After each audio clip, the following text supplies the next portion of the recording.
Good evening, dear listener. Settle into your cozy nook, let the world fade, and imagine a gentle breeze rustling through a medieval meadow, the scent of damp earth and wildflowers in the air. The moon hangs low, casting silver over a quiet village where dreams of valor stir young hearts. Tonight, we wander into the world of medieval knighthood, not the shining legend you might picture, but something earthier, rougher, and far less glamorous. Picture yourself, just a boy barely 7, with stars in your eyes and tales of heroic knights dancing in your head. You're about to learn that becoming a knight is nothing like the songs. Let's begin. You stand in your family's modest home, a thatched roof overhead, the fire crackling softly. Your father, a minor noble with more pride than coin, has secured you a place in a lord's household. You're to be a page, the first step toward knighthood.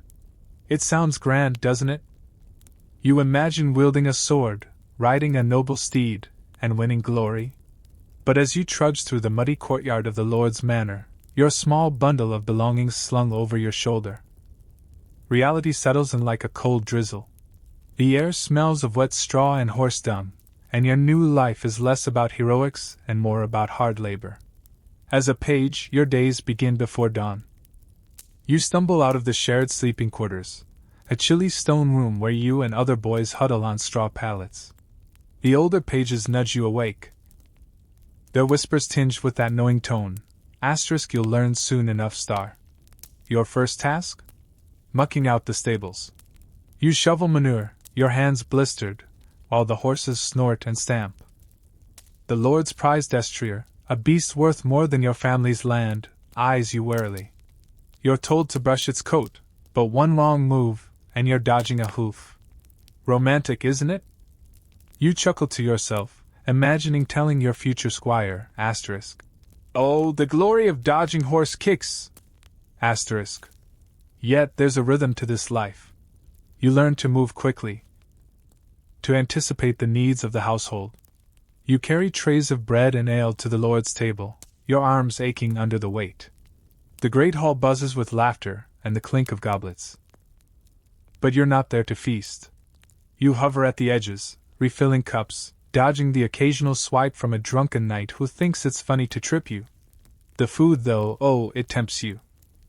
Roasted venison, spiced pears, and once, a peacock served with its feathers reattached, a bizarre display that makes you stifle a laugh.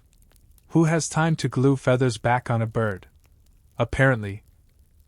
Medieval cooks. Your education isn't all chores. You're taught to read, at least enough to decipher a lord's orders, your stern tutor says. You trace Latin letters by candlelight, your fingers smudged with ink. Then there's the training, your first taste of the knightly arts. You swing a wooden sword, clumsy at first, under the watchful eye of a grizzled arms master. He barks corrections, his voice like gravel. Asterisk. Grip it like you mean it, lad. Asterisk, your arms burn, but there's a thrill in landing a solid hit on the practice dummy. You dream of the day you'll wield real steel, though the master mutters your years from that. This is knighthood's foundation, built on sweat and small humiliations. The chansons? Those epic songs of Roland and Arthur never mention the blisters or the endless scrubbing of pots.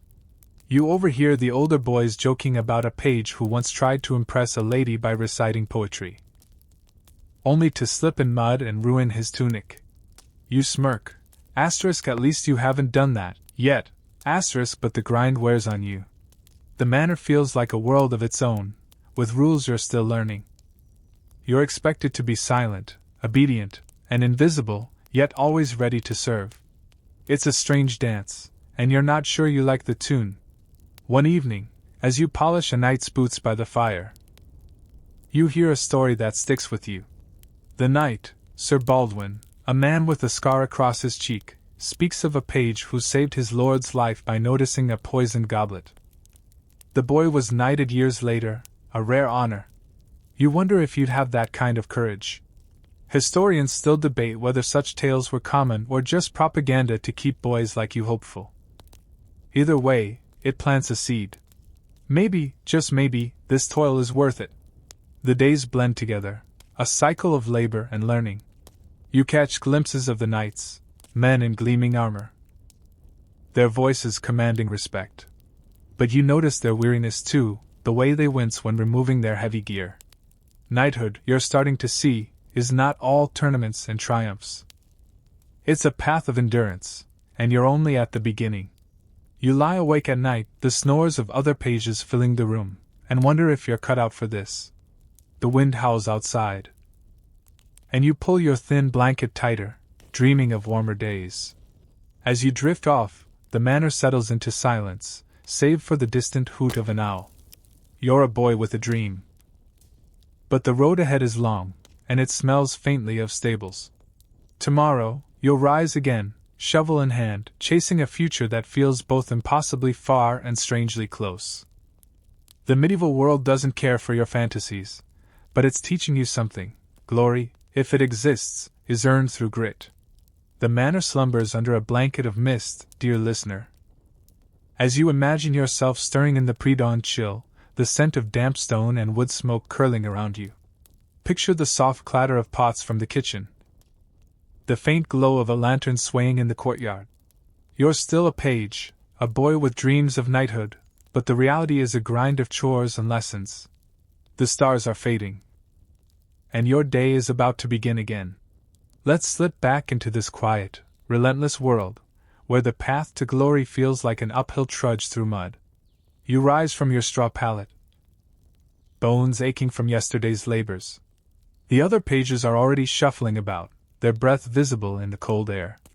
You pull on your rough wool tunic, still damp from last night's rain, and head to the courtyard.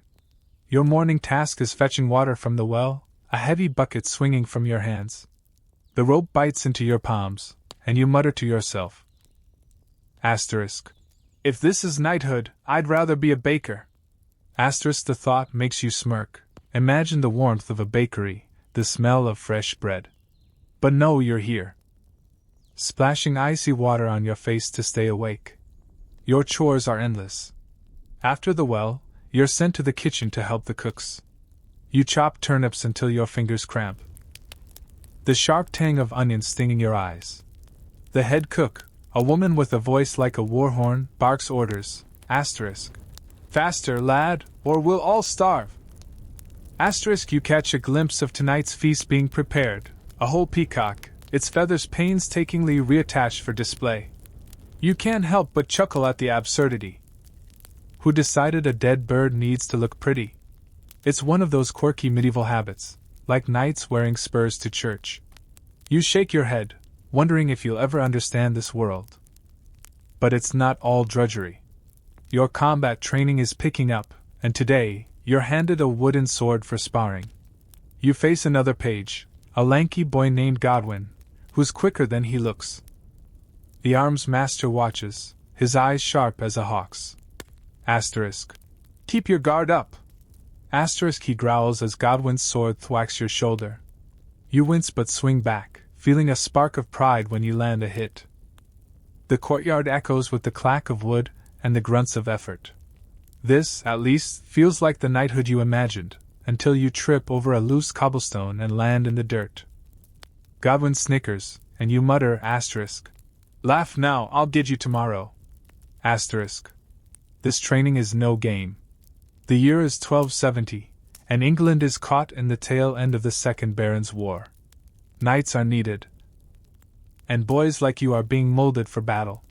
You overhear the older pages whispering about Simon de Montfort's rebellion, how knights fought and died in muddy fields, their armor no match for a well-aimed arrow.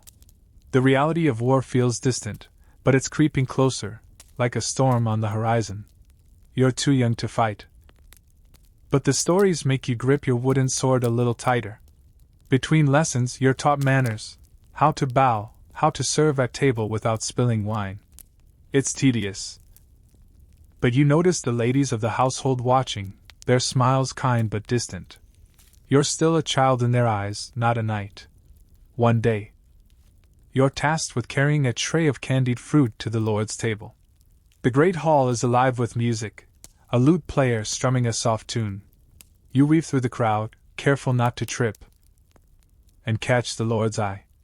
He nods, a rare acknowledgement. For a moment you feel important, until you're back in the kitchen, scrubbing pots. The oddities of this life stick with you.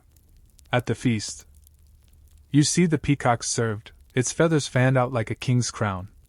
The guests applaud, but you're more interested in the scraps you might sneak later.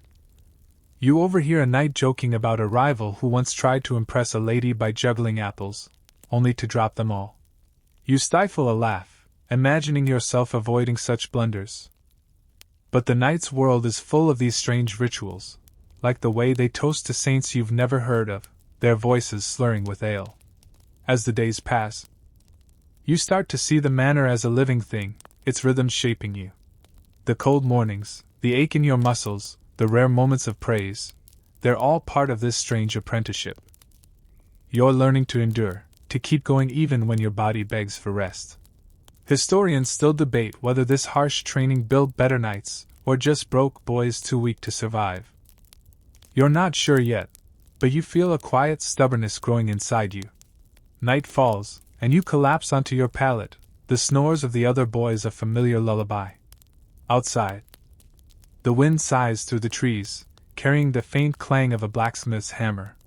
You think of the peacock, its feathers so grand for a bird that's just supper. Maybe knighthood is like that, beautiful from afar, but messy up close. You drift off, dreaming of wooden swords and distant battles, your hands still smelling of turnips. The dawn breaks softly. Dear listener, painting the manor in hues of gray and gold. Imagine yourself rising, the chill of the stone floor seeping through your thin shoes. The faint scent of frost and wood smoke lingering in the air. You're no longer just a page, scrambling through chores with blistered hands. Now, at 14, you're a squire. A step closer to knighthood, but the weight of your new role feels heavier than the buckets you once carried. The courtyard hums with early morning life, servants hauling firewood, horses snorting in their stalls. You take a deep breath, steeling yourself for another day in this relentless medieval world. You're bound to Sir Edmund, a knight with a grizzled beard and a temper like a winter storm. Your job is to serve him, shadow him, and learn the ways of a warrior. You start your morning by hauling his armor from the armory, a clanking bundle of steel that makes your shoulders ache. The breastplate alone feels like it could crush you, and you wonder how anyone fights in this. You polish it by the firelight, the tang of metal and oil sharp in your nose. Sir Edmund watches, his eyes narrowing if you miss a spot. A knight's armor is his honor, he grumbles. You nod, but privately think, honor's heavy. Then, your days are a blur of service.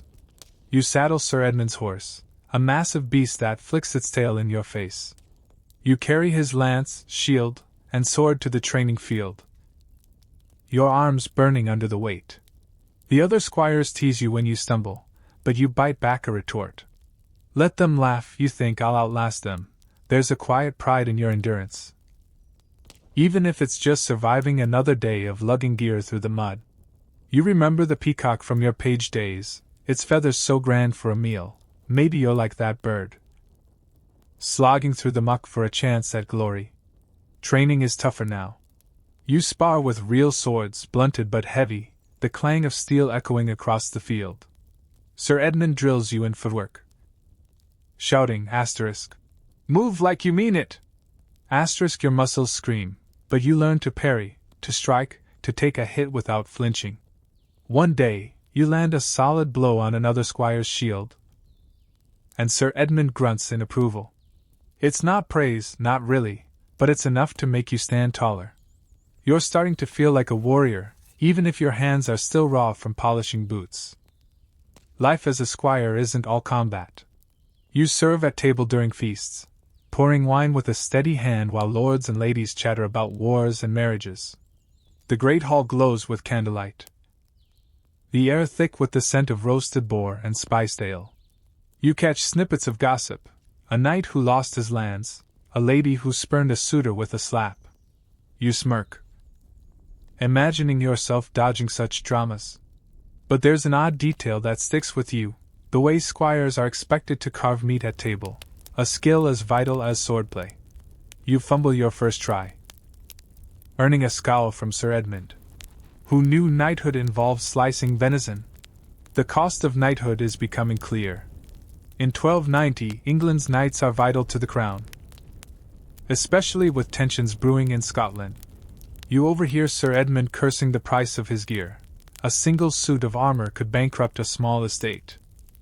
You start to notice the strain on your own family, their letters hinting at sold land to fund your training. Historians still debate whether the financial burden of knighthood pushed many families into ruin or merely weeded out the unworthy. You're not sure. But the weight of expectation feels as real as the armor you polish.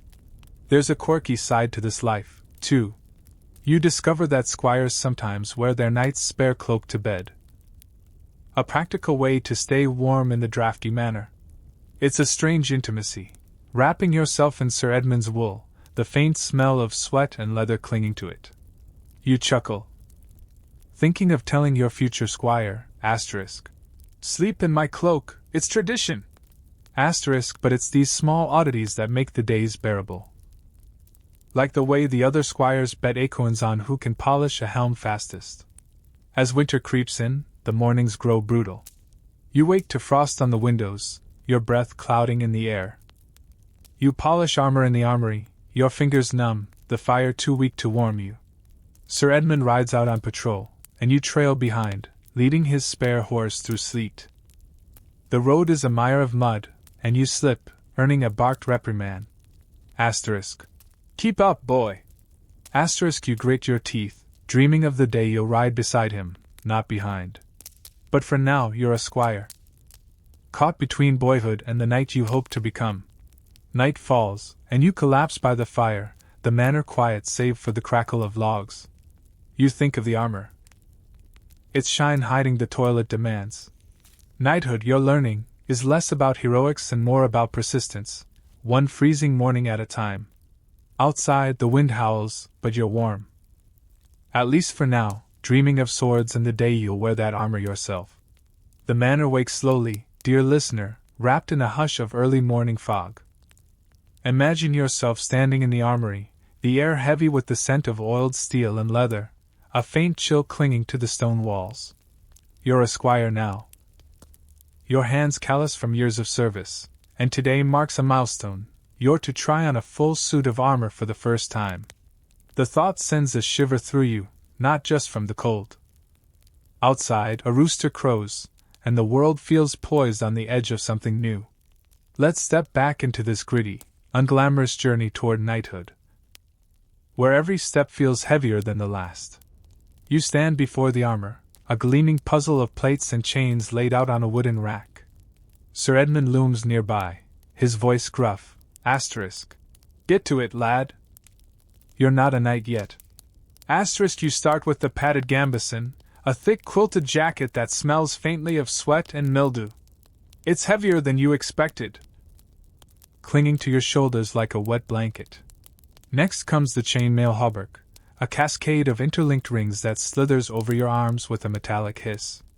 You grunt under its weight, nearly 30 pounds dragging you toward the earth. By the time you strap on the steel breastplate, your breath is shallow, and you're wondering if knights ever get used to this. Maybe they just pretend it's fine, you think, half smirking at the image of Sir Edmund secretly cursing his gear. The armory is a dim, cluttered space, lit by a single torch that casts flickering shadows. You fumble with the buckles, your fingers clumsy under Sir Edmund's impatient gaze. The greaves pinch your shins, and the helmet, oh, the helmet. It's a barrel of steel that muffles the world, your vision reduced to a narrow slit. You take a step, and the armor clanks, every movement a deliberate effort. The heat builds inside. Even in the chilly armory, sweat trickling down your back.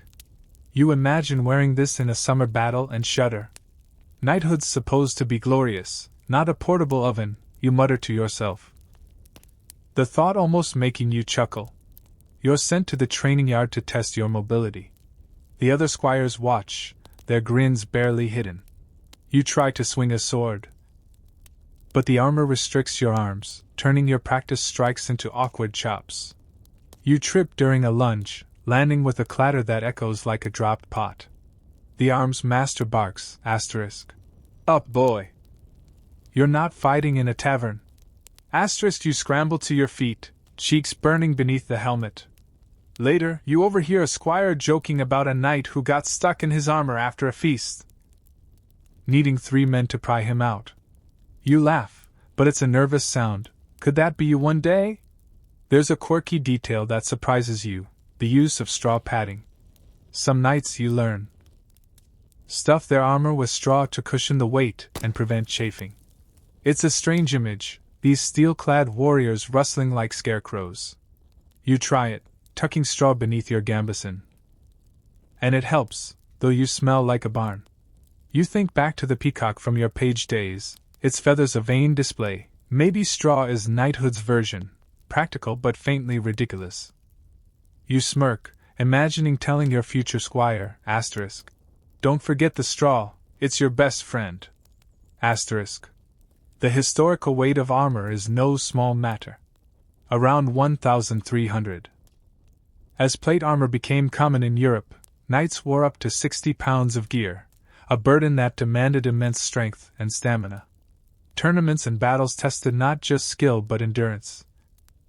With knights collapsing from heatstroke or exhaustion. You feel that legacy now, your legs trembling after an hour in the training yard. Historians still debate whether armor's evolution was driven by better steel or the need to counter new weapons like crossbows. Whatever the reason, you're just trying not to fall over again. And you hear whispers of the prizes, gold, land, maybe a lady's favor. You're not ready to compete, but the thought stirs something in you, a flicker of ambition beneath the exhaustion. As night falls, you sit by the fire, rubbing liniment into your sore muscles. The manor is quiet, save for the distant howl of a dog. You think of the armor, its shine hiding the bruises it leaves. Knighthood, you're starting to see, is a balance of strength and suffering, each step forward a test of will. You drift off, the fire's warmth a small comfort, dreaming of a day when the steel feels like a second skin. Good evening, dear listener, as the world quiets and the stars begin to peek through a velvet sky. Imagine yourself in the manor stable. The air thick with the musky scent of hay and horseflesh, a lantern casting soft gold over the stalls. You're a squire, your shoulders still sore from wrestling with armor. But today your focus shifts to a living, breathing partner, your warhorse. The distant clink of a blacksmith's hammer fades, and you're alone with this creature that will carry you toward knighthood's uncertain glory. Let's wander deeper into this medieval world, where the bond between man and beast is as vital as any sword. You stand before your horse, a sturdy destrier named Brant, his coat a deep chestnut that gleams in the lantern light. He snorts, eyeing you with a mix of curiosity and impatience, as if to say, asterisk, get on with it, lad. Asterisk, Sir Edmund has entrusted you with his care, a task both daunting and costly. A good warhorse, you've learned, is worth more than a year's harvest from your family's land. You brush his flank, your hands moving in slow, deliberate strokes, the rhythm soothing your frayed nerves. The stable smells of leather and oats, a grounding contrast to the metallic tang of the armory. Training with Brant is no small feat. You lead him to the paddock, the morning dew soaking your boots. Mounting him feels like climbing a small hill, his back broad and unyielding. You grip the reins, your heart thudding as he shifts beneath you. Sir Edmund watches from the fence, his voice sharp. Asterisk. Sit tall, boy, or you'll eat dirt. Asterisk, you urge Brant into a trot, the jolt rattling your bones. He's powerful, but stubborn, veering left when you want right. You mutter, asterisk. If I can't steer you, how'll I face a lance? Asterisk, the thought makes you smirk. Imagine explaining to a future squire that your horse had a mind of its own. The bond grows slowly. You spend hours grooming, feeding, and mucking out his stall, your hands blistered from the pitchfork. But there's a quiet joy in it, the way Brant nuzzles your shoulder when you bring him an apple. You're learning his quirks, how he hates puddles but loves to chase sparrows. There's an odd detail that catches your eye, the tradition of hanging bells on a warhorse's bridle. You fasten a string of tiny brass bells to Brant's gear, their soft jingle oddly festive. It's a medieval whim, meant to ward off evil spirits or simply to sound grand. You chuckle, thinking of Brant jingling into battle like a peddler's cart. This partnership is no luxury, it's a necessity. Around 1300, as England braces for conflicts like the First War of Scottish Independence, a knight's horse is his lifeline. A destrier, trained for battle, can charge through chaos, carrying its rider to victory or safety. But the cost is staggering. You overhear Sir Edmund grumbling about the price of feed, let alone replacing a horse lost in war. Historians still debate whether the reliance on war horses delayed the adoption of infantry tactics or strengthened cavalry's dominance. You don't care about debates, you just want Brant to trust you. Training intensifies. You practice maneuvers in the field, guiding Brant through tight turns and sudden stops. The bells jingle with each step, a sound that's both soothing and absurd. You try a mock charge, leaning forward as Brant surges, the wind whipping your face. For a moment, you feel invincible, the knight you've dreamed of becoming. Then Brant halts abruptly, nearly tossing you over his head. The other squires laugh, and you grin sheepishly, muttering, asterisk. At least I didn't land in the mud. Asterisk. Sir Edmund shakes his head. But you catch a flicker of amusement in his eyes. Life beyond the stable presses on. You still polish armor, serve at feasts, and endure Sir Edmund's endless drills. But Brant is your anchor. A living reminder that knighthood isn't just steel and sweat, it's trust, built one apple at a time. You notice the manor buzzing with talk of a tournament, where knights and their horses will clash for glory. You're not ready to ride in one, but the thought stirs your blood. You imagine Brant's bells ringing as you enter the lists, though you'd settle for not falling off. As night falls, you linger in the stable, checking Brant's blanket against the autumn chill. The manor is quiet, save for the soft creak of the stable door and Brant's steady breathing. You think of the bells, their jingle a small defiance against the grind of your days. Knighthood, you're learning, is as much about these quiet moments as the clash of steel. You pat Brant's neck, whispering, asterisk. We'll get there, you and I. Asterisk. Then you head to your pallet, his squire dousing him with water to revive him. Hope I don't have to bucket Sir Edmund. You mutter, the image absurd enough to ease your nerves. But the risk lingers. You see a knight carried off the field, his arm twisted at an ugly angle, and your stomach churns. This is no small event. In 1310, tournaments are a cornerstone of chivalric culture across Europe, especially in England, where King Edward II uses them to rally knights for war. They're a chance for glory, wealth, and favor, but the cost is steep: entry fees, damaged gear, and the ever-present threat of ransom if unhorsed. You notice Sir Edmund's tense jaw as he calculates his winnings against his expenses. Historians still debate whether tournaments were more about martial skill or social posturing, a stage for knights to flaunt their status. You're not sure. But the crowd's cheers make you long to ride out yourself one day. Between Sir Edmund's bouts, you run errands, fetching water and checking Brant's hooves. The other squires swap stories, one claiming his knight won a lady's heart by reciting poetry mid-tournament. You roll your eyes, thinking, poetry's no use when you're eating dirt, but the camaraderie is a bomb.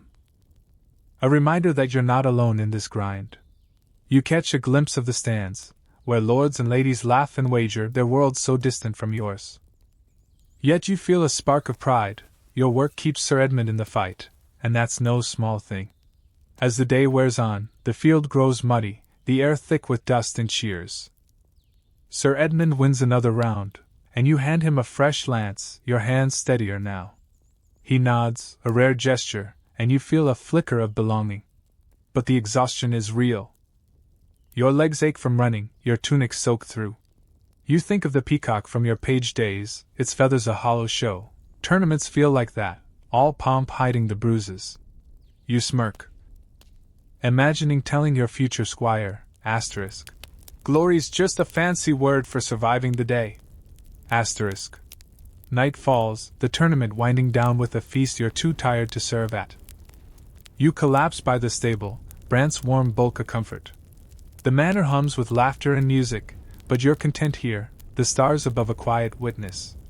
Knighthood, you're learning, is a spectacle built on sweat and risk, each cheer earned with pain. You drift off, the distant clink of goblets fading, dreaming of a day when you'll ride into the lists, bells jingling, and face the roar head-on. The manor rests under a gentle dusk, dear listener, the sky a tapestry of fading pinks and deepening blues. Imagine yourself leaning against a stone wall in the courtyard, the cool air carrying the scent of damp earth and rosemary from the kitchen garden. You're a squire, your hands still dusty from the tournament's chaos. But now you're grappling with something less tangible, the code of chivalry. The distant laughter from the great hall fades, and you're left with your thoughts. The weight of ideals pressing heavier than any armor. Let's slip back into this medieval world, where knighthood demands more than skill, it demands a way of being. You're still tethered to Sir Edmund, following him through the manor's rhythms, but lately, he's been drilling you on chivalry's tenets, loyalty to your lord, courtesy to all, protection of the weak. It sounds noble, like something from the chansons you've heard as a page, but living it is trickier. You're expected to bow to ladies, speak softly to priests, and never, ever lose your temper with a fellow squire, no matter how much he goads you. You catch yourself muttering, easier to dodge a lance than a bad mood. The thought makes you smirk. Imagining telling your future squire, chivalry's just manners with a sword. Today you're tested. At the morning meal, you serve Sir Edmund in the great hall, pouring ale with a steady hand. A visiting knight, a loud man with a fox-fur cloak, snaps at you for spilling a drop. Your cheeks burn, but you swallow the retort, bowing instead. Sir Edmund nods, his eyes sharp, he's watching. Always watching. Later, he pulls you aside, his voice low, a knight's strength is in his restraint, lad. You nod, but inside, you're fuming. Restraint feels like surrender. And you wonder if chivalry's just a fancy cage. The code shapes everything. You're taught to protect the poor, but you notice the manor's peasants, bent from toil, rarely see that protection. You're to be loyal to your lord, but what if he's unjust? You wrestle with these questions in the quiet moments, polishing Sir Edmund's shield by candlelight, the air thick with wax and metal. There's a quirky detail that catches you. Knights sometimes exchange gloves as a pledge of honor, a ritual you see at a feast. Sir Edmund hands his glove to another knight, sealing a vow to settle a debt. You chuckle, thinking of gloves piling up in some knight's chest like IOUs. Who decided gloves mean trust? Chivalry's roots run deep. In 1310, as England navigates the political storms of Edward II's reign, the code is a social glue, binding knights to their lords and to each other. It's preached in churches, sung in ballads, and enforced by men like Sir Edmund, who see it as knighthood's soul. But you notice the cracks, knights who bend the code for profit, swearing loyalty while plotting betrayal. Historians still debate whether chivalry was a genuine moral framework, or a veneer for power games. You're not sure, but you feel its weight. A constant pull between who you are and who you're supposed to be. Life presses on. You train with Brant, your warhorse, his bells jingling as you ride through the fields. You serve at feasts, dodging the fox-fur knight's glares. But chivalry creeps into your actions.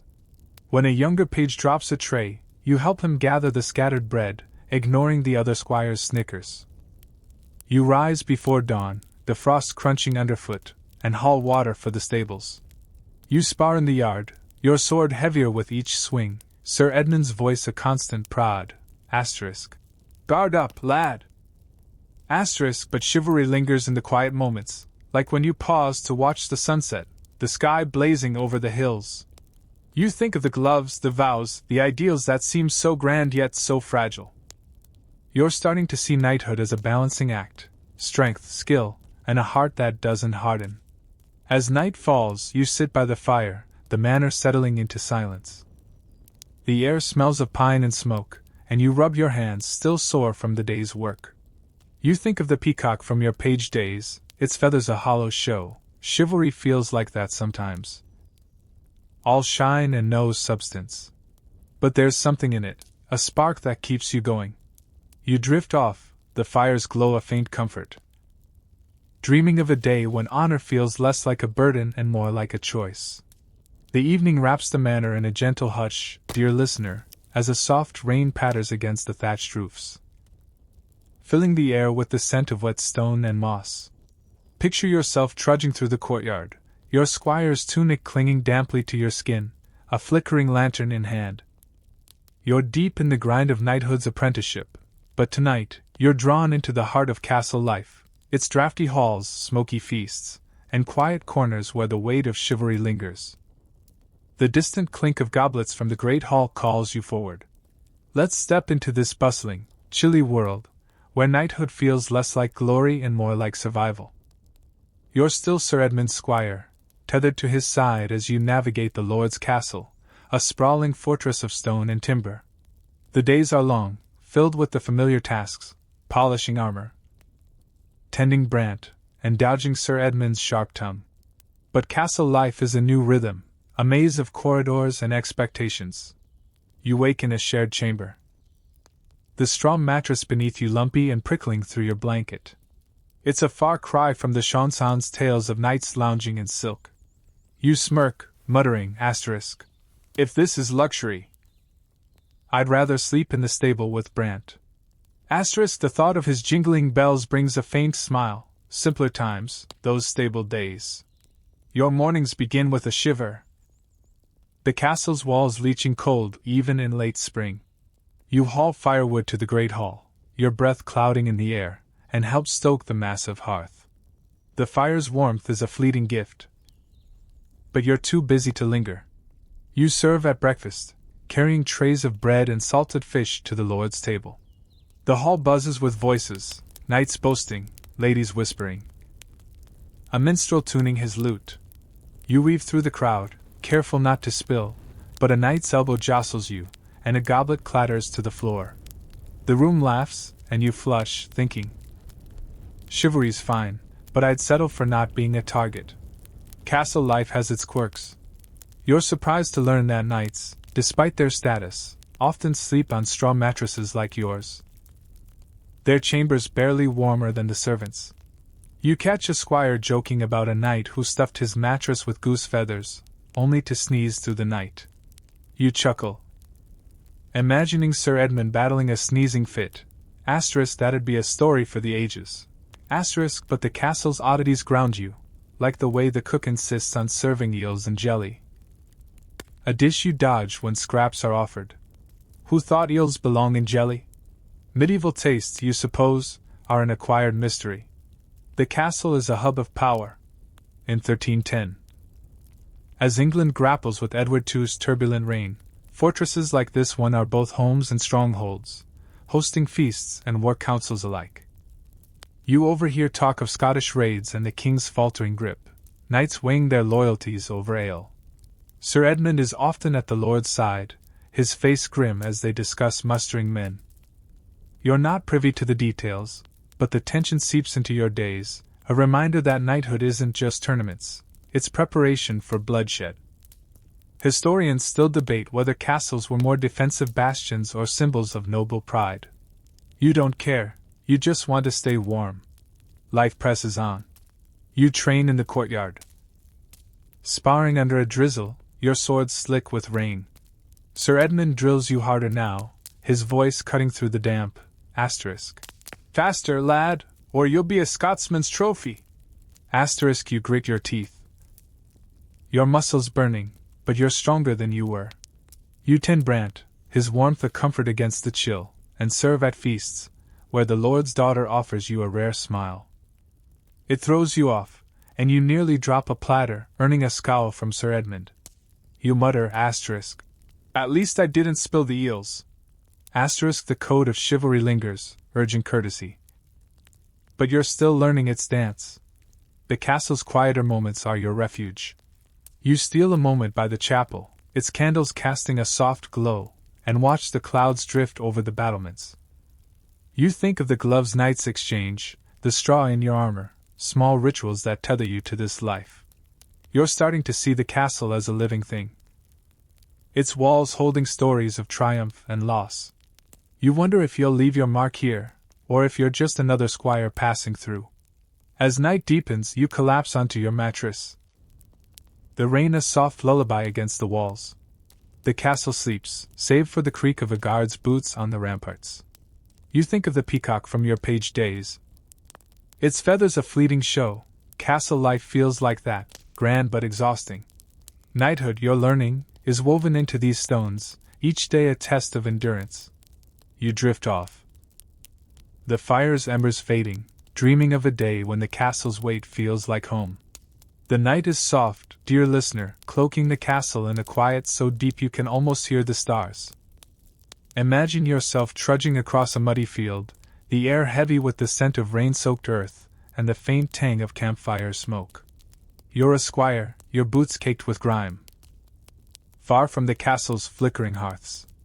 Today, you ride to war, a world away from the tournaments and feasts, where knighthood's romantic sheen crumbles under the weight of reality. The wind carries a distant horn, and you feel the world shift beneath you.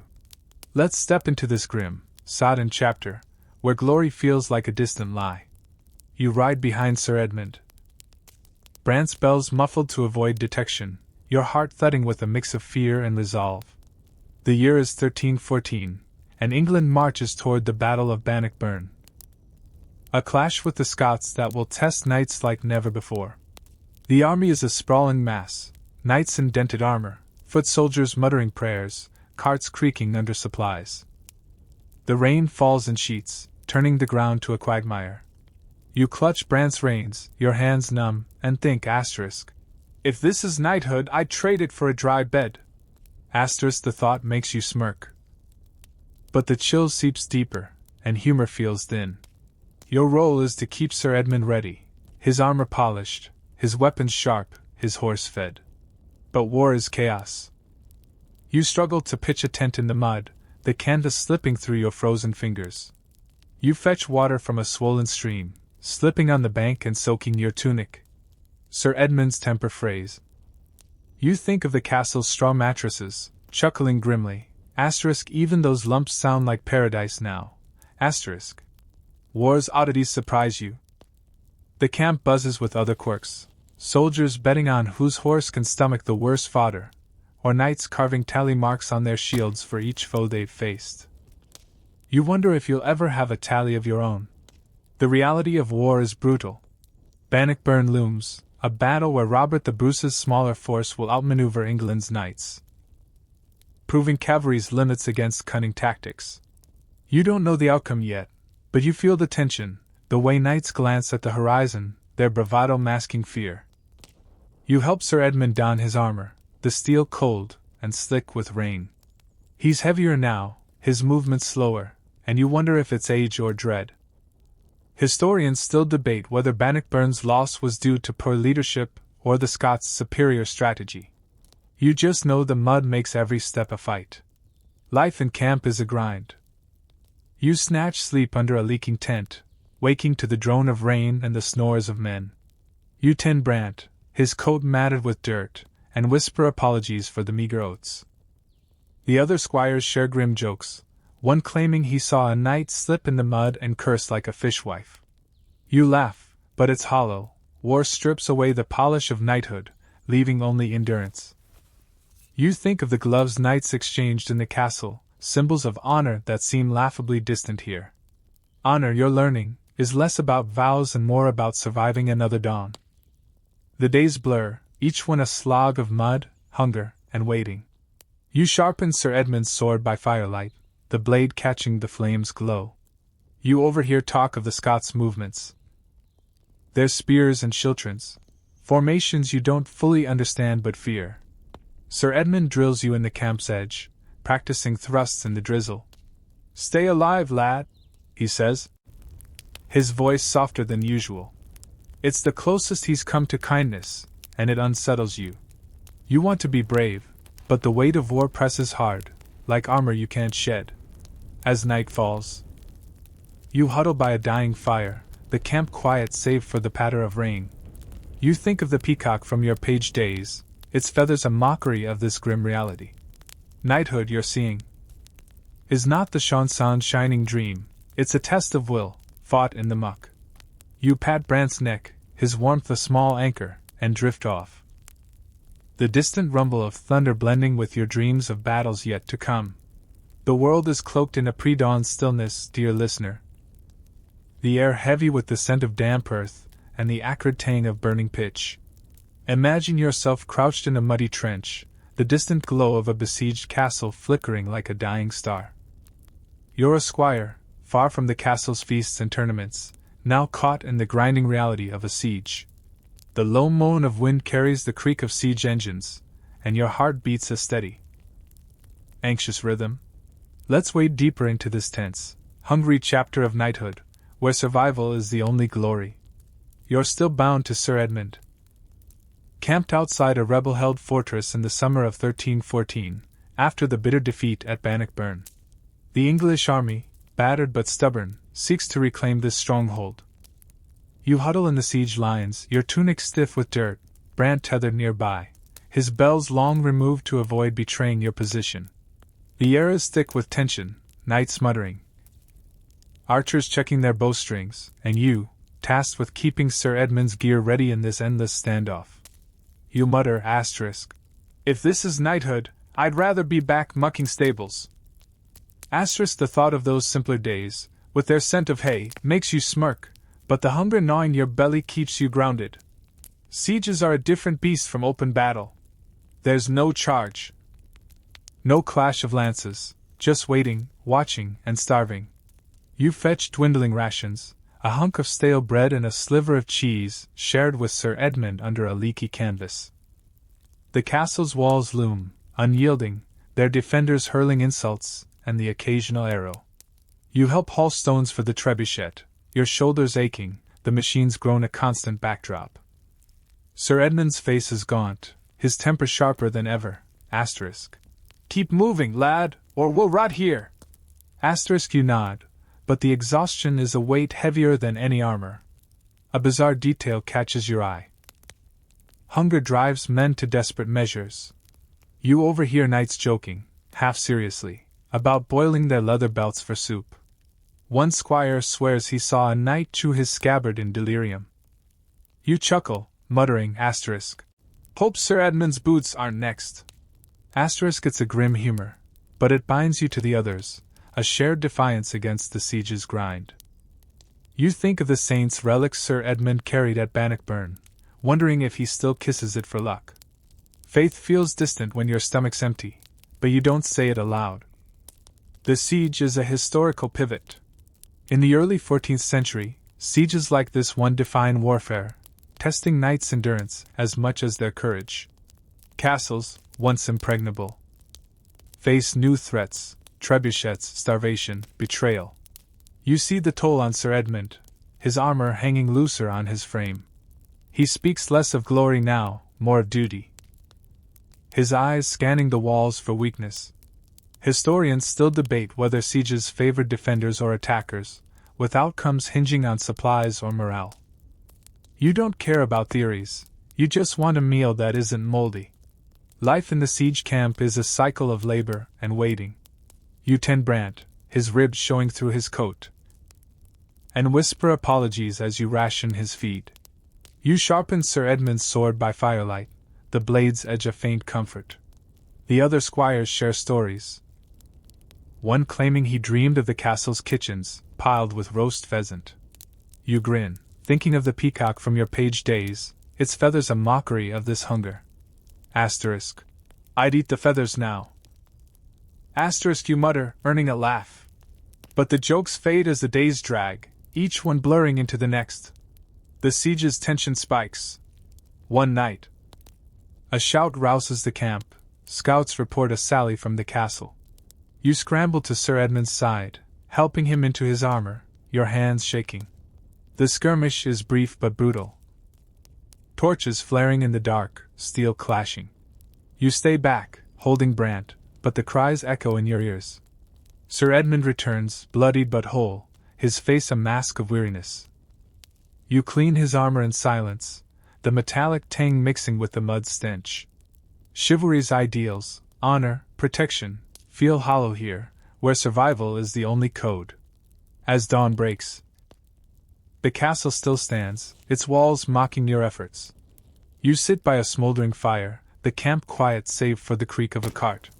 You think of the gloves knights exchanged, the straw in your armor, rituals that seem laughably far from this grim reality. Knighthood, you're learning, is less about shining moments and more about enduring the long, hungry nights. You pat Brant's neck, his warmth a small anchor, and drift off, the distant thud of the trebuchet lulling you into uneasy dreams of walls that never fall. The dawn creeps in softly, dear listener, painting the siege camp in muted grays, the air sharp with the scent of damp wool and sour mud. Imagine yourself limping through the churned earth, a dull ache in your side where an errant blow caught you during last night's skirmish. You're a squire, hardened by war's grind, but now you face a new trial, a wound, and the crude reality of medieval medicine. The distant groan of the trebuchet fades, and you feel the weight of your own fragility. Let's step into this raw, uncertain chapter, where knighthood's shine is dulled by pain and makeshift remedies. You sit on a rough stool in the camp's infirmary, a sagging tent that smells of blood and herbs. Your tunic is torn, a shallow gash along your ribs oozing beneath a hasty bandage. Sir Edmund brought you here after the skirmish, his face grim but not unkind. You'll live, lad, he said. But his voice carried a warning, wounds are as much a knight's life as swords. You wince as a barber surgeon, a wiry man with stained hands probes the cut. You mutter, if this is healing, I'd rather fight the Scots again. The thought makes you smirk, but the pain cuts through, grounding you in this grim moment.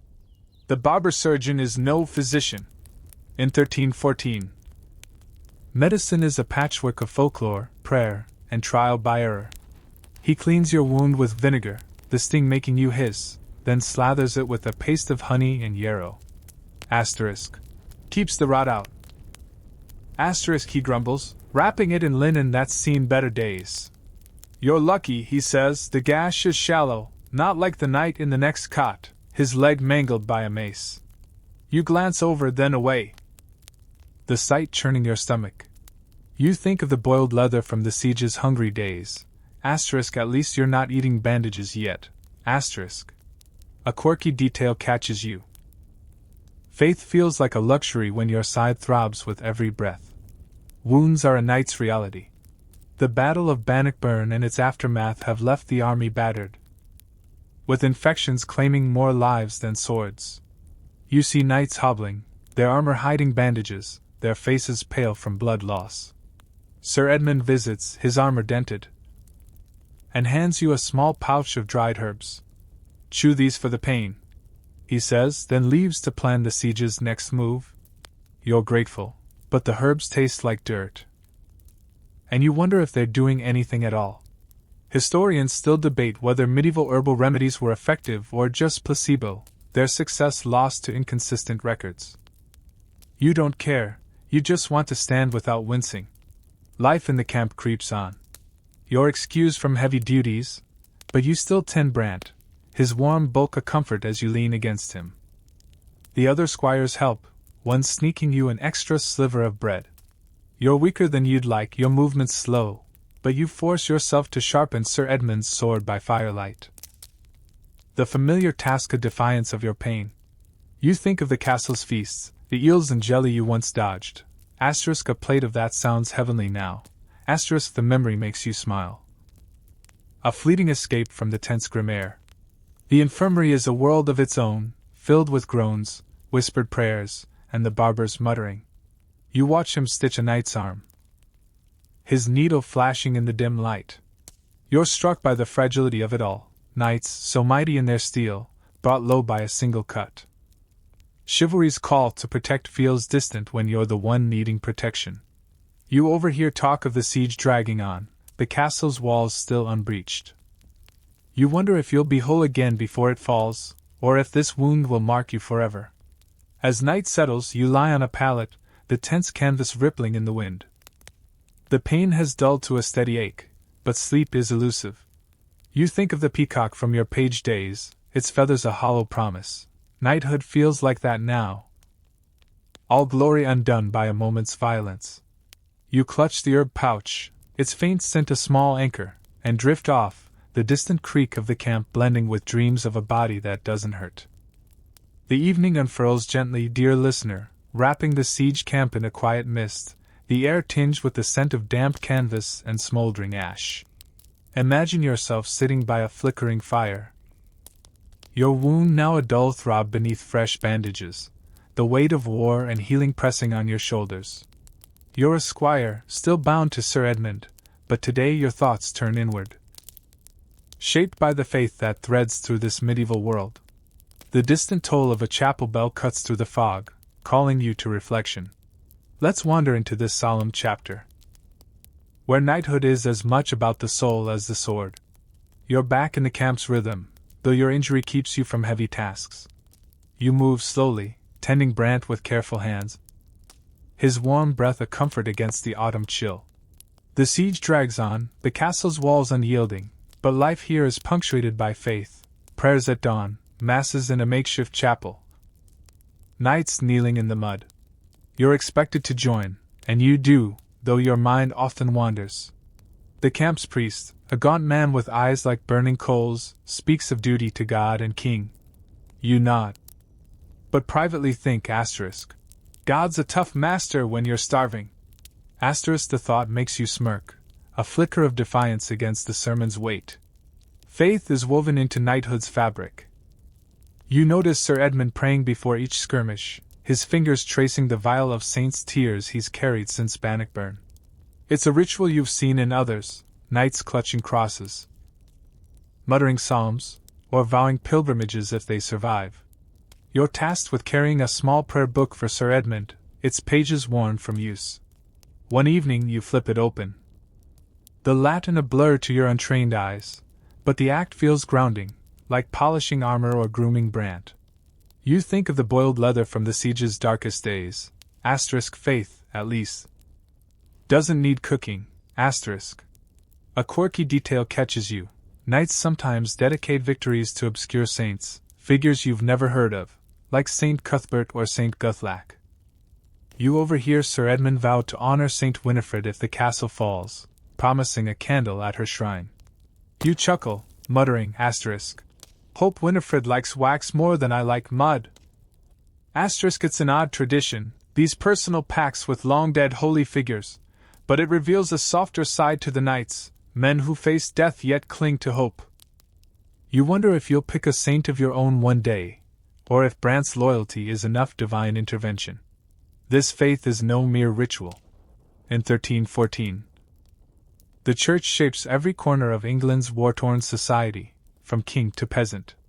Knights are seen as God's warriors, their battles a divine mandate, especially in campaigns like this one. Tied to Edward II's faltering reign. You see it in the camp's masses, where knights confess sins before facing the castle's archers. But you notice cracks, knights who skip prayers for dice games, or mutter curses when the priest's back is turned. Historians still debate whether faith drove knights to valor or merely cloaked their ambition. You're not sure. But the chapel's candlelight feels like a rare warmth in this cold camp. Life creeps forward. You're stronger now, your wounds scarring under the barber surgeon's care. Though you still wince when lifting Brant's saddle. You help Sir Edmund prepare for a possible assault, polishing his armor by firelight, the steel reflecting the flames. The other squires share stories, one claiming he saw a knight pray so fervently his helm filled with tears. You grin, thinking, asterisk, hope his visor doesn't rust. Asterisk but faith touches you too. One dawn. You join the camp's prayer, the priest's voice a low drone, and find yourself whispering for strength, not for glory, but to endure. The camp's rhythm is relentless. You fetch water. Your boots sinking in the mud, and tend Brant, his ribs less stark as supplies trickle in. The siege's tension lingers, the castle a silent taunt, but faith offers a strange anchor. You think of the gloves knights exchanged in the castle, symbols of trust. Prayer feels like that, a vow to something bigger. You're starting to see knighthood as a tapestry of duties to Lord God and yourself, each thread pulling you taut. As night falls, you sit by the fire, the camp hush save for the crackle of logs and Brant's soft snort. You think of the peacock from your page days. Its feathers a fleeting show. Faith, like knighthood, is grand in stories but messy in practice. You clutch Sir Edmund's prayer book, its weight a quiet comfort, and drift off. The chapel bells echo blending with dreams of a world where duty feels lighter than steel. The twilight settles gently, dear listener, draping the siege camp in a veil of silver mist. The air laced with the scent of wet canvas and fading embers. Imagine yourself hunched over a grindstone, sharpening Sir Edmund's sword. The metallic rasp a steady rhythm against the distant clatter of the camp. You're a squire, your wound now a faint scar, but a new burden weighs on you, the staggering cost of knighthood. A price that threatens to crush your dreams. The castle's walls loom in the fog, unyielding as ever. Let's slip into this weary chapter, where knighthood's glory is measured in coin as much as courage. You're still tethered to Sir Edmund, your days a blur of tending Brant, hauling supplies, and dodging the camp's growing unrest. The siege drags on, sapping morale, and you notice Sir Edmund's grim silence, his eyes fixed on the horizon. You've overheard him muttering about expenses, armor repairs, Brant's feed, the ransom he might owe if captured. Knighthood, you're learning, is a luxury few can afford. You think of the straw padding from your armor days. Chuckling softly, asterisk. No straw is cheap enough to fix this debt. Asterisk, the thought is a fleeting comfort, but the weight of coin presses harder than any wound. The cost is relentless. A single suit of plate armor, you've learned, could buy a small farm. A warhorse like Brant is worth more than your family's land, and replacing one lost in battle could ruin a knight. You think of the saint's relics Sir Edmund still carries, wondering if he prays for wealth as much as victory. The financial strain is no mere anecdote. In 1314, as England reels from Bannockburn's defeat, knighthood's costs are a crisis. Many knights, burdened by debt, refuse the king's summons, weakening Edward II's campaigns.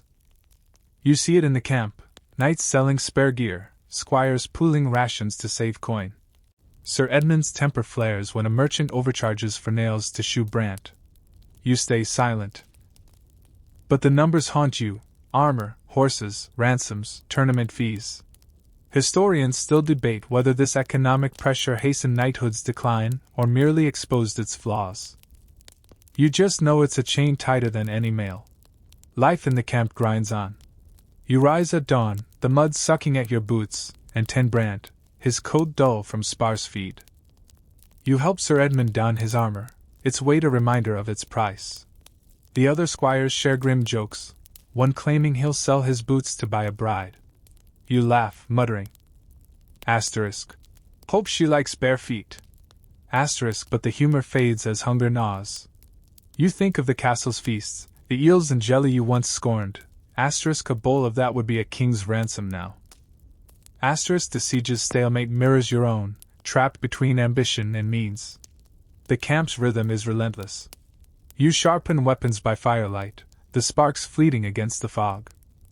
You overhear talk of a possible assault, but the knights' voices lack fire, worn by hunger and debt. Sir Edmund drills you in the camp's edge, his sword flashing despite his weariness. Fight like you're worth something, he says, and you wonder if he means coin or courage. You're stronger now, your scar a badge of survival.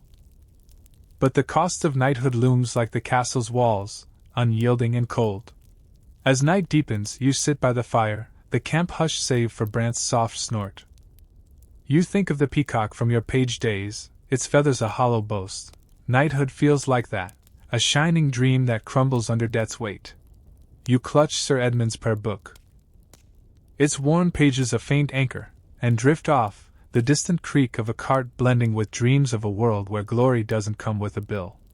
The night folds softly around the camp, dear listener. A chill mist weaving through the tents, carrying the scent of damp earth and spent fires. Imagine yourself leaning against Brant's warm flank, the faint jingle of his bridle a ghost of brighter days. You're a squire, weathered by sieges and scars, but now you sense a shift in the air, not just the autumn frost, but the slow fade of knighthood itself. The castle's walls, still unbreached, stand like a monument to a changing world. Let's step into this twilight chapter, where the knight's shining armor begins to rust. You're still Sir Edmund's shadow. Your days filled with the grind of camp life, sharpening blades, rationing oats, and dodging the growing despair. The siege drags on, a stalemate that mirrors the unease rippling through the army. You notice Sir Edmund's silence, his eyes scanning not just the castle but the horizon, where whispers of new weapons, gunpowder, cannons, carry on the wind. You've heard talk of these fire tubes. Crude but deadly, used sparingly in Europe's wars. They're a curiosity, but they unsettle you. You mutter asterisk. Lances versus thunder? That's a poor bet. Asterisk, the thought makes you smirk. But the future feels heavier than Brant's saddle. The camp is abuzz with change. Knights, once the backbone of England's armies, seem out of place amid the growing ranks of archers and foot soldiers. You see it in the drills, less focus on cavalry charges, more on disciplined lines of men with longbows. Sir Edmund clings to tradition, his lance polished to a gleam. But you catch him staring at a captured arquebus, its iron barrel alien in his hands. He tosses it aside, muttering about honor, but you wonder if he's fighting time itself. You think of the pawned cloaks from leaner days, asterisk, maybe knighthood's being pawned, too, asterisk. A quirky detail catches your eye. Some knights, defiant of change, carve their lances with old runes, claiming they ward off the devil's fire of gunpowder. You see one knight, his beard streaked with gray, etching spirals into his lance by firelight. You chuckle, muttering, asterisk, hope those runes stop a cannonball. Asterisk, it's a stubborn gesture, like the bells on Brant's bridle or the saint's tears Sir Edmund still carries. These rituals feel like anchors, tethering knights to a world slipping away. You wonder if you'll carve your own lance one day, or if lances will be relics by then. The decline is historical fact. By 1314.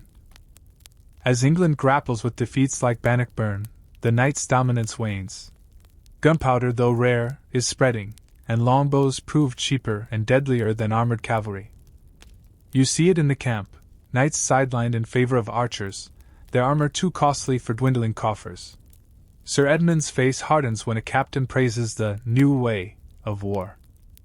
Historians still debate whether gunpowder or economics killed knighthood, but you feel the shift, a tide pulling you from the Chanson's glory to a grim, smoky future.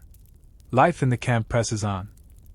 You tend Brant, his coat thin from sparse feed, and help Sir Edmund don his armor, its dense a map of battles past. The other squires share grim jokes, one claiming he'll trade his sword for a musket and retire to a tavern. You grin, muttering, asterisk, hope they serve ale with gunpowder. Asterisk, but the humor fades as the siege stalls. You think of the peacock from your page days, its feathers a hollow boast. Knighthood feels like that, a fading spectacle in a world of iron and fire. The camp's rhythm is relentless. You rise in the dark, the frost biting your fingers, and sharpen Sir Edmund's sword by a dying fire. You overhear talk of abandoning the siege, the army too battered to press on. Sir Edmund drills you in the mud, his voice hoarse, asterisk. Fight like it matters, lad! Asterisk, you do, but the lance feels heavier, its purpose less clear. You're stronger now, your scar a quiet badge. But the world is changing, and you're not sure where you fit. As night deepens, you sit by Brant, the camp hush save for the creak of a distant cart. You think of the gloves knights exchanged, the straw in your armor, rituals that tethered you to a fading dream. Knighthood, you're learning, is a stubborn flame, burning bright even as the world moves on. You pat Brant's neck. You think of your journey, from the page mucking stables, dodging horse kicks, to the squire wrestling armor, wounds, and debt. The chansons lied, painting knighthood as a shining quest. But the truth is grittier: blisters, mud, and moments of quiet pride. You remember the peacock's feathers, a hollow show, and see knighthood's myths in the same light, beautiful but fragile. Yet there's strength in the struggle, in the choice to keep going. You think of Sir Edmund, his dented armor a map of battles, and wonder what your own legacy will be. A quirky detail lingers. Knights often carved their deeds into church walls, crude etchings of swords or shields left as offerings. You saw one in the camp's chapel, a knight's name scratched beside a cross, claiming a victory long forgotten. You chuckle, muttering, hope they saved room for my name, or Brant's. It's a small act, these carvings, but they speak to a need to be remembered. To prove you were here. You think of the gloves exchanged, the straw in your armor, the saint's tears, rituals that tethered you to this life, now part of your story. The legacy of knighthood is no small thing. In 1314, as England stumbles through Edward II's reign, knights are fading, their role eclipsed by new warfare. But their ideals, courage, loyalty, endurance, echo beyond the battlefield. You see it in Sir Edmund, who kneels in the chapel, praying not for victory but for strength. You feel it in yourself, scarred but standing, still chasing a dream despite its cost. Historians still debate whether knighthood's decline was inevitable or a failure of adaptation. You don't care about debates, you know the weight of each step. The pride in surviving another dawn. Life moves forward. You help dismantle the camp, your hands steady despite the ache in your bones. The other squires share quiet farewells. One joking he'll carve his name on a tavern wall instead of a church. You grin, muttering, better make it a sturdy wall. But the camaraderie lingers, a bond forged in mud and hunger. You think of the castle's feasts, the eels and jelly you now eat gladly, and smile at how far you've come. The road ahead is uncertain, more wars, perhaps, or a knighthood of your own, but you're ready, or as ready as you'll ever be. The camp fades into the night, its fires cold, its tents gone. You walk beside Brant, Sir Edmund a few paces ahead, his silhouette a reminder of the path you've chosen.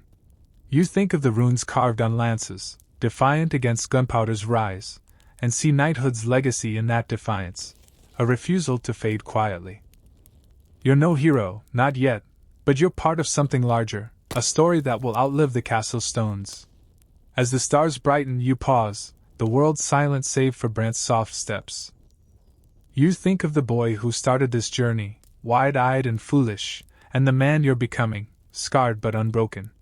Knighthood, you've learned, is not the myth but the making, each blister, each doubt, each dawn a piece of the tale. You pat Brant's neck, his warmth your final anchor, and drift toward sleep, the road stretching into dreams of a legacy yet to be carved. The night has settled deep, dear listener, wrapping you in a cocoon of quiet, the world softened to a whisper. Picture yourself resting by a dying fire, its embers glowing like tiny stars. The air warm with the scent of pine and distant hay. You're no longer in the siege camp, no longer a squire trudging through mud or wrestling with armor's weight. You're here now, cradled by the echoes of a journey through knighthood's truth, a tale not of shining swords, but of grit, heart, and the stubborn will to endure. Let's linger in this gentle close, where the medieval world fades, leaving only its lessons and a soft invitation to rest. You've walked a long road, from the boy who dreamed of glory, shoveling manure under a page's rough tunic, to the squire who faced war's hunger and the sting of wounds. You've felt the crush of armor, heavier than any chanson promised, and the warmth of Brant's flank, a truer companion than any lord. You've laughed at the absurd, peacocks dressed in feathers, knights pawning cloaks, runes carved against gunpowder's roar, and wrestled with chivalry's ideals, noble yet flawed. Knighthood, you've learned, is no ballad. It's the ache in your bones, the choice to rise each dawn, the quiet pride and scars earned through struggle. Now, as the fire's glow dims, You feel the weight of those years settle, not as a burden, but as a warmth, like a blanket worn soft by time. The castle's walls, the camp's mud, the jingle of Brant's bells, they're part of you. Much like the knights' names on church stones. You think of Sir Edmund, his gruff voice softened by weary wisdom, and the squires who shared your laughter and hunger. Their stories, like yours, are threads in a tapestry that stretches beyond the medieval dusk, touching even this moment, where you sit, safe and whole. The world you've wandered is gone, its knights faded into history's pages. Their lances no match for gunpowder's rise. Yet something lingers, the courage to face the impossible, the loyalty that binds heart to heart. The small acts of defiance against a world that demands too much. You carry these, whether you know it or not, in the way you meet your own battles, your own sieges. The chansons may have lied, but they held a truth. Knighthood's heart is not in the glory, but in the trying, the enduring, the rising again. Now you can close your eyes and let the currents of time take you away, drifting on the soft breath of history's whispers. The manor sleeps, the camp is silent, and Brant's steady steps fade into the night. You're not a knight, nor a squire, but something more. You're a keeper of stories, a wanderer who's seen the past's rough beauty. Let the fire's last sparks guide you to rest. The stars above a promise that there's always more to discover, more to carry forward. Sleep now, dear listener, wrapped in the warmth of a tale well told. The medieval world waits, its lessons safe in your dreams, ready to unfold again when you wake. Good night, and may your heart find peace in the quiet.